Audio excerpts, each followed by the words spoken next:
આપ મીડિયાએ પણ આ બાબતે ઘણી બધી આપનો સમય ફાળવ્યો છે. હું આપને આપનો સૌનો આભાર માનું છું. અને આ બાબતે હવે બેન ડિબેટ કદાચ મને ઉચિત લાગતી નથી કરવી. ખરેખર એક બેશરમ જેવી બાબત થાય છે કે એકની એક વાત કેટલા વખત કરવી એમ. જી, પણ રાજુભાઈ, જે રીતે વાત કરવામાં આવે તો આપણે સતત ચર્ચાનો મુદ્દો તો બનાવી દીધો છે, પરંતુ તેનું નિરાકરણ તો છતાં પણ નથી આવતું. જે રીતે વાત નિરાકરણ મેં કરવા તમને કીધું, નિરાકરણ લાવવા માટે 3 વિકલ્પ છે અમારી પાસે. એક, ગૃહમંત્રી હરેન જી પંડ્યાનો અનુયાયીને ગૃહમંત્રી બનાવો. છે કોઈ ભારતીય જનતા પાર્ટી પાસે હરેન પંડ્યાનો અનુયાયી? એ ગમે એ જ્ઞાતિના હોય એને બનાવો. જી બીજું કે અમારા ગોંડલનો ઇતિહાસ લો એન્ડ ઓર્ડરનો રહ્યો છે. આજમાઈશ પીરિયડમાં આઈપીએસ અધિકારી તરીકે નાયબ પોલીસ અધિક્ષકની નિમણૂક કરાવો અને આઈએસ તરીકે સબ ડિવિઝનલ મેજિસ્ટ્રેટની અહીંયા કે નિયુક્તિ કરાવો, સબ ડિવિઝનલ મેજિસ્ટ્રેટ તરીકે. 2 અને ત્રીજું, ગુજરાતની સરકારને જરા પણ શરમ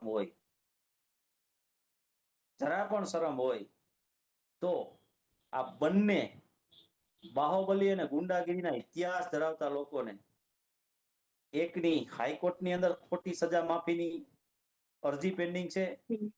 એની અંદર તમે તમારું સ્પષ્ટ અભિપ્રાય આપો.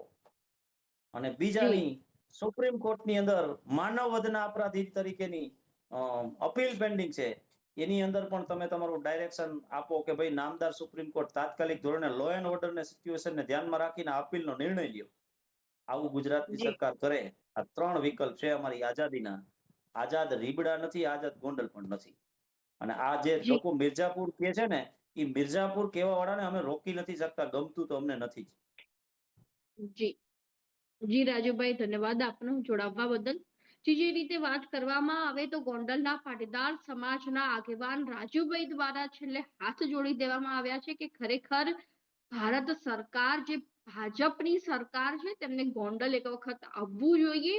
અહીંયા ખરેખર રોકાણ કરવું જોઈએ કે જે રીતે ગોંડલની હાલત બદતર બનતી જાય છે, મિર્ઝાપુર બની ગઈ છે, તેના ઉપર ખાસ નજર કરવાની જરૂર છે. તે રીતની વાત જે છે તે હાલમાં રાજુભાઈ સખિયા દ્વારા જણાવવામાં આવી છે. તો હવે હાલમાં સૌથી મોટો પ્રશ્ન એ છે કે આ જે મિસ્ટ્રી મેન કોણ છે, અમિત ખૂંટ નામના આ કેસમાં, એ ક્યારે બહાર આવે છે, તે પણ સૌથી ચર્ચાનો મુદ્દો હાલમાં બની ગયો છે, સૌથી મોટો પ્રશ્ન બની ગયો છે. તો આ મુદ્દા અંગે તમારું શું કહેવું છે? ચોક્કસથી અમારા કોમેન્ટ બોક્સમાં જણાવજો. ને હજુ સુધી તમે જો લાઈટ 24 ન્યૂઝને સબસ્ક્રાઇબ નથી કર્યું તો હાલ તેને સબસ્ક્રાઇબ કરી.